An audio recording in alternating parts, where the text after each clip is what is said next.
my God. Yeah. Then stay a little bit if I don't do it. So I need to change who it's for. Four's I, right? Yo, what you get? Four's I? Four's Oh wait, no. I put H for You can. Or you know what that graph is supposed to look like, you should be able to match it. It's undefined. What the cubic graph is supposed That to means look zero. like. Does it make sense if you split this above? Yeah, like as you go farther, it's different. Or you can get the derivative and then pick points to test to see if it has that slope. That's where it was. That's why. I put Yeah. H, put H. That's where it was.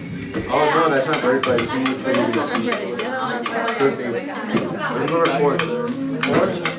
See if we got this one right on the 8 by test. Remember which one are fourth? 1 over 2. Let's go though. Okay, which one for 10? Number 1 was C, right? Alright, what do we get on number 2? I don't know. Hey, very good. Number 2 is Number A. 3, F. F. Number 4, D. Number 5, H. Number 6, B. Number 7, E. Number 8, J. Number 9, G. And number 10, I. What was 4? What was 4? Got them all right? 4 was letter D. Cool?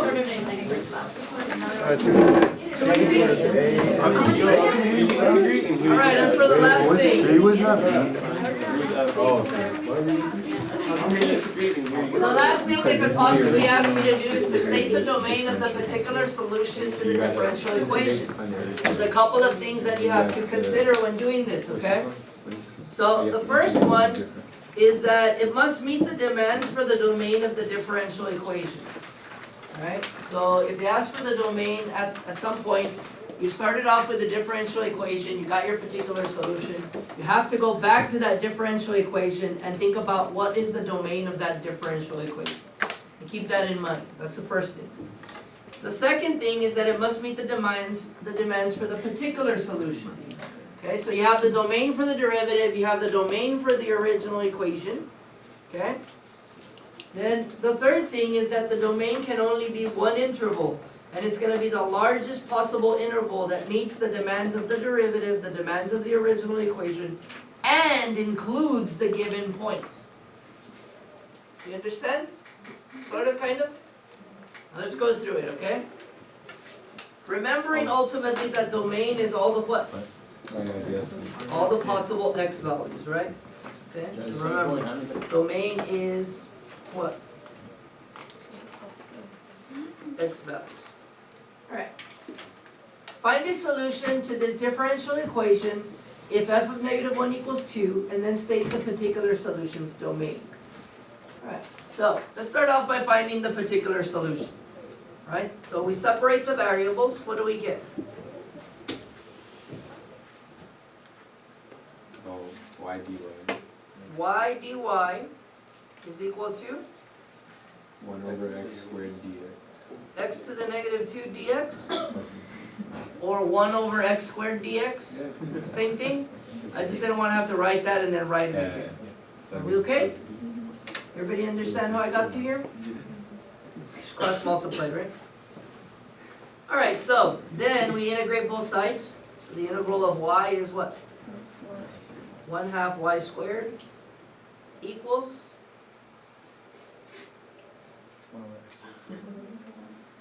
negative 1 over x, or negative x to the negative 1, plus what? Plus c. Right? Now we need to find that c value by using this point, right? So we're going to say 1/2 times 2 squared is equal to negative 1 over negative 1 plus c. Negative 1 over negative 1 is what? 1. 2 squared is 4. 4 over 2 is 2 is equal to 1 plus c, right? Minus 1. So c equals what? 1. My particular solution is going to be 1/2 y squared is equal to negative 1 over x plus 1. And let's finish it. times 2. Y squared is equal to negative 2 over x plus 2. Take the square root.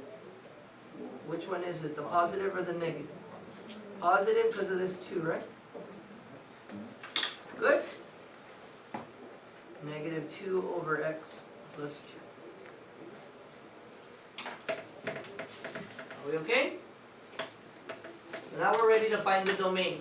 So the first thing is it must meet the demands of the differential equation. So the differential equation was dy dx equals 1 over x squared y. What's going to be the domain of this differential equation? What can x be? Anything but 0, right? So we'll just put that x cannot equal what? 0. Yes? Second thing is it must meet the demands of the particular solution, which is this guy. So what is it that we could have for x?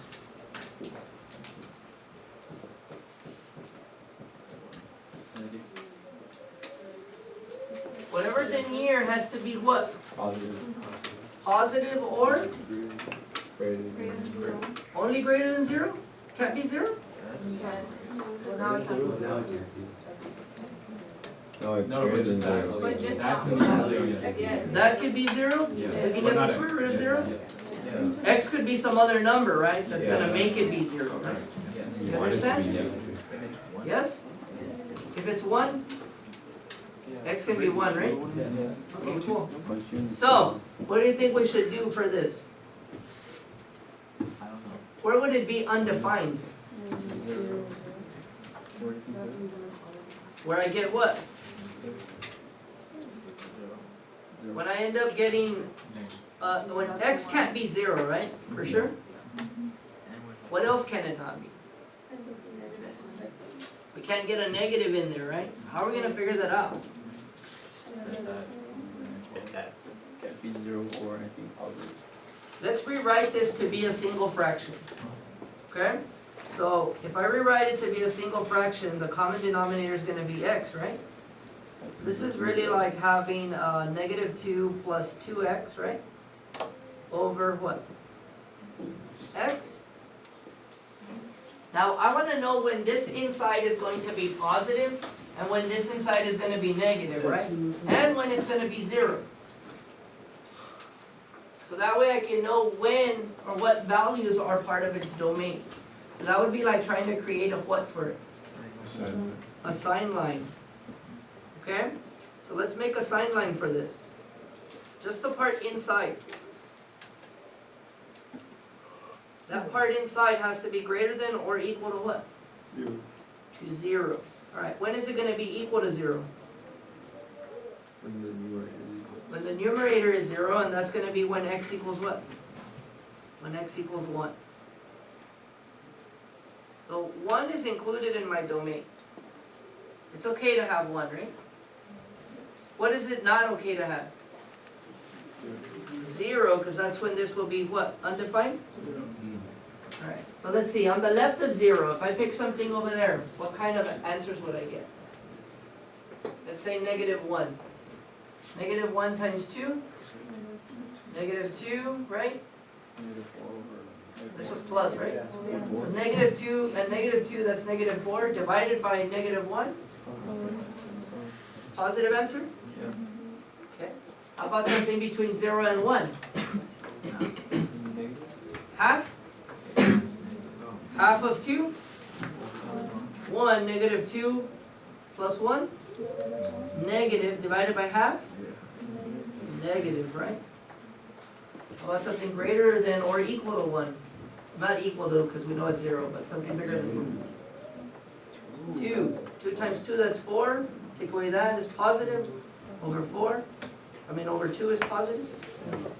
So technically, if I only want positive values or 0, what would be my domain? Domain for this guy is going to be from negative infinity to what? 0, not including 0, in union with 1 included to what? Infinity. We okay? So, I still haven't said the particular domain for this, because it can only be one interval.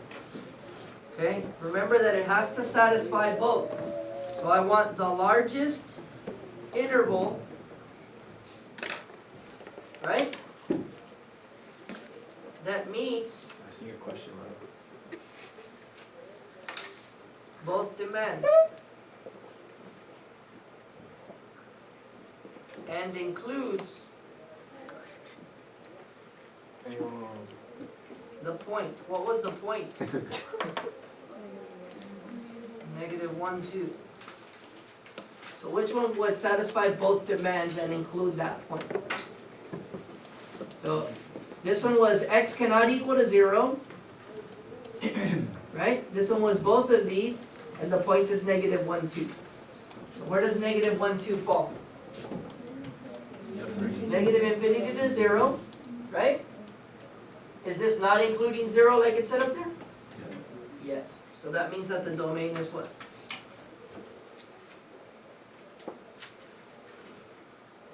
Negative infinity to? This is like largest interval, Yeah. they're both in like infinity.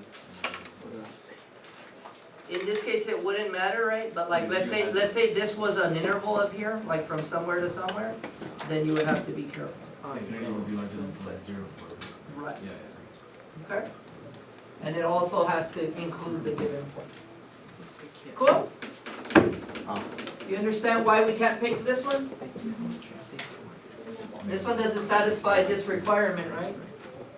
And it doesn't include the point. So that wouldn't be the domain for this particular solution.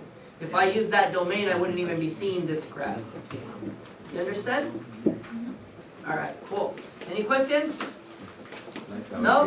So that's ultimately the most things that they could ask about slope fields. Anything other than that, I really doubt it. And I really doubt that they may ask about the domain, but it is a possibility, okay? So just be careful, because it is a little tricky.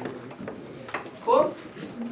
Alright, let me give you your assignment. What does it mean by this doesn't satisfy? Oh, what did I say? Wow. When you went up, Never mind. I cheered for you. Have you heard of Wood? I would Fred. Yeah, but like, yeah. Because it literally says okay, well, this, all of this is not even. Did you win, Robert? Yes, sir. Yeah, he wins automatically. You won out of it? Nah, but it's okay. 'Cause like, Nobody win against you? they're scared. Yo, what does parliamentarian do? Nothing. The one that says like,